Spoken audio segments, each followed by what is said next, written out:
now blaming, quote, both sides. You had a group on one side that was bad, and you had a group on the other side that was also very violent.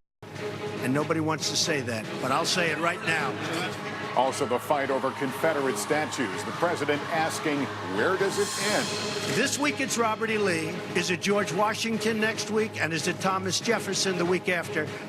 There is reaction pouring in tonight amid a growing backlash. Caught on camera, controversy over a child with autism seen dragged by a teacher and a teacher's aide. Video that boy's mom says left her speechless. And a promise kept by a World War II veteran making an emotional delivery. Nightly News begins right now.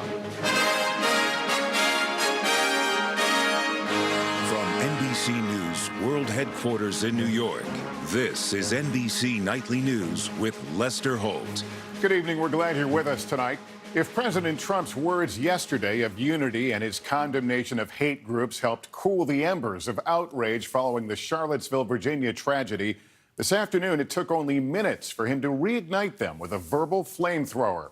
It was an extraordinary and at times shocking news conference at Trump Tower in which the President of the United States defaulted back to his initial claim that both sides were to blame for Saturday's violence at a protest rally staged by the KKK, neo-Nazis, and white nationalists.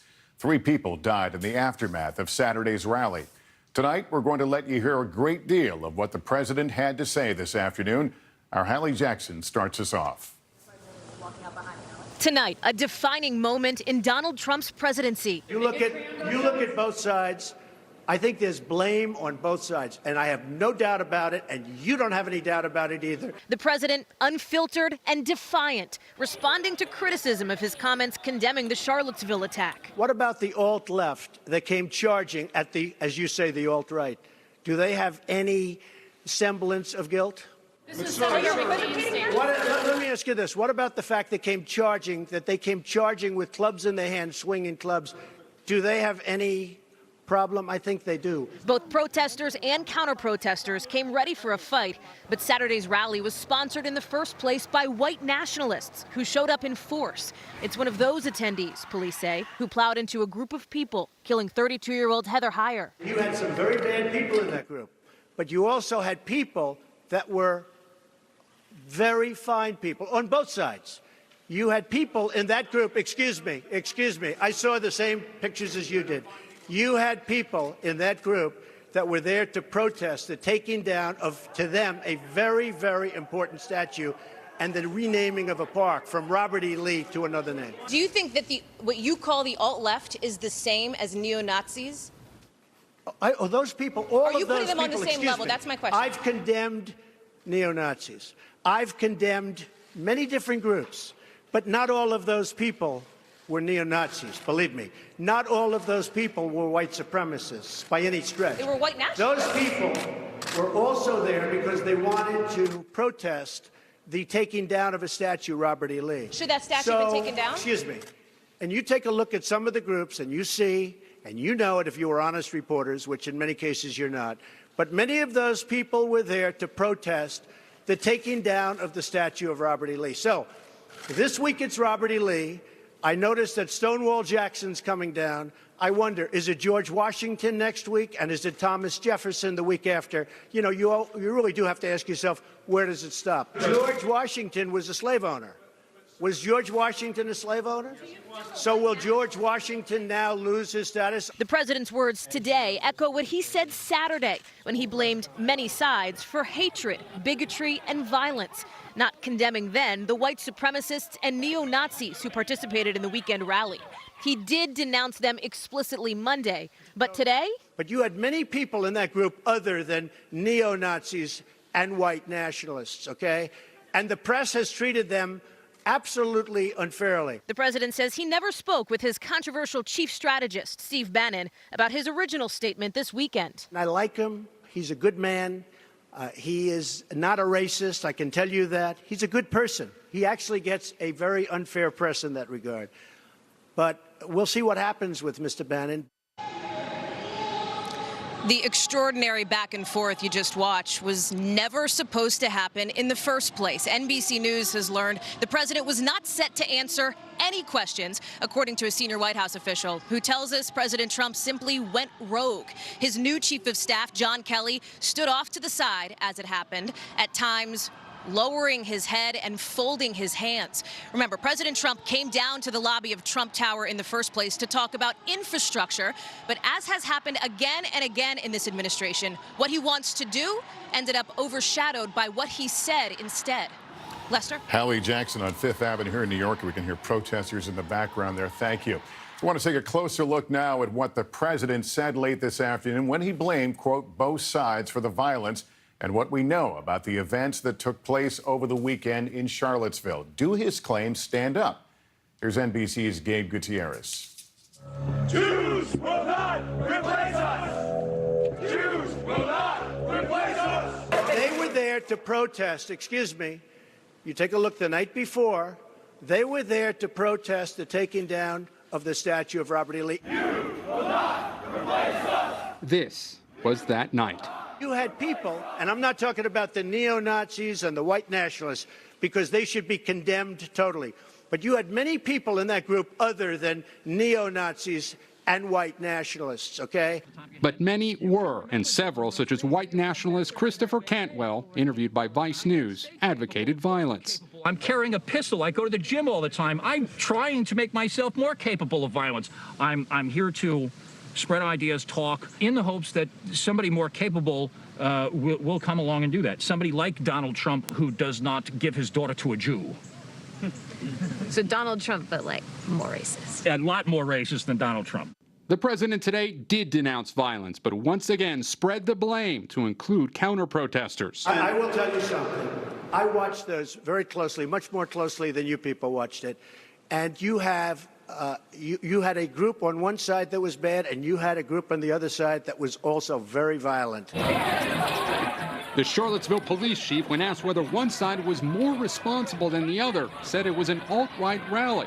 But witnesses say both sides came prepared for a fight. We did have mutually combative individuals in the crowd. But the chief said the white nationalists did not follow the agreed-upon plan and began entering the park from other directions. The rally's organizers, including Jason Kessler, have said they were following the law and were nonviolent. Clearly, some were. I'm not even saying we're nonviolent. I'm saying that we didn't aggress. We did not initiate force against anybody. We're not nonviolent. We'll kill these people if we have to. I only tell you this. There are two sides to a story. I thought what took place was a horrible moment for our country, a horrible moment. But there are two sides.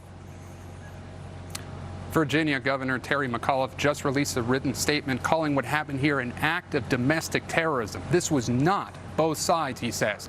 A public memorial for the woman who was killed at this intersection, Heather Heyer, is scheduled for tomorrow.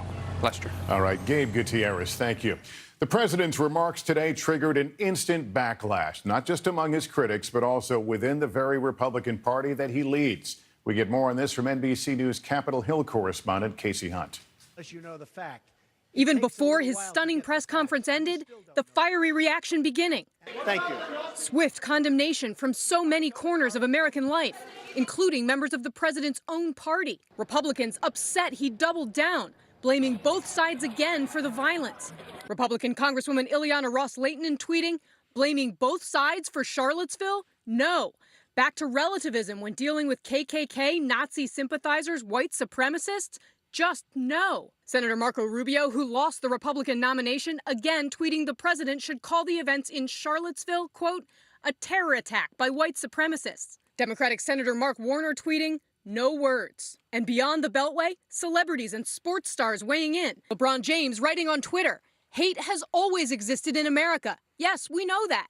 But Donald Trump just made it fashionable again. But the president did earn praise from one corner, white supremacists, who took it as a sign of acceptance. David Duke, the former KKK Grand Wizard, writing, thank you, President Trump, for your honesty and courage to tell the truth about Charlottesville. And white nationalist Richard Spencer said the president's remarks were fair and down to earth. But minutes ago, more sharp criticism from AFL-CIO President Richard Trumka, saying he'll resign from the president's manufacturing council, saying, we cannot sit on a council for a president who tolerates bigotry and domestic terrorism.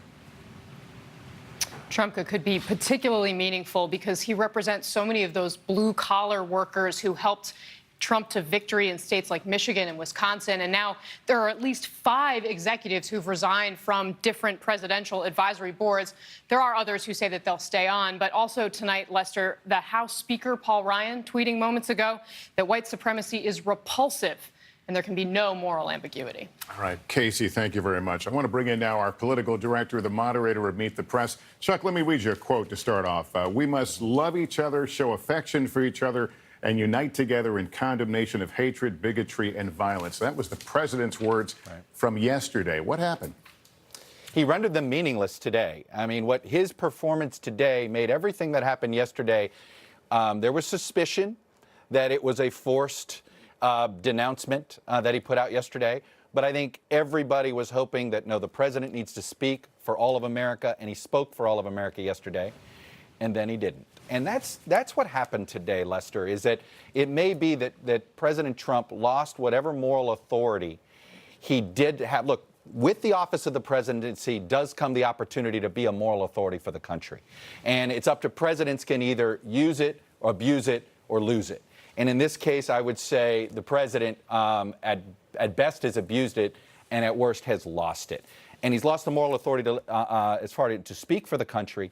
And now he's probably lost the moral authority for the Republican Party. And watch out for this, Lester. This is so bad that I think John Kelly tonight, the chief of staff, is going to have more than one phone call trying to talk staffers or administration officials from resigning. And we saw him, of course, holding his head down during some of that at Trump Tower. Chuck, thank you. Across the country, we're witnessing a ripple effect from Charlottesville, where the KKK and neo-Nazis and white supremacists were protesting plans to remove a statue of Robert E. Lee. Many other U.S. cities have removed statues or symbols of the Confederacy, and now calls are building for more to follow suit. Let's get more on that angle of the story from NBC's Tom Costello. 3 days after neo-Nazis and white supremacists rallied to protect a statue of Confederate General Robert E. Lee, the president today suggested removing Confederate monuments, which many believe represent slavery and oppression, may have gone too far. Are we going to take down statues to George Washington? How about Thomas Jefferson? But in many cities, there is new momentum to remove the monuments after this weekend's violence. In Durham, North Carolina, protesters last night tore down a Confederate statue. The Lexington, Kentucky City Council today took steps to remove 2 statues. Maryland's Republican governor today said a statue at the Capitol will come down.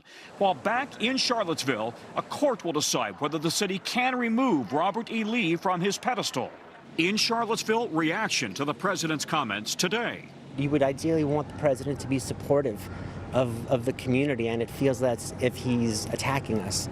Since Dylan Roof massacred 9 people in Charleston, 67 Confederate monuments have come down.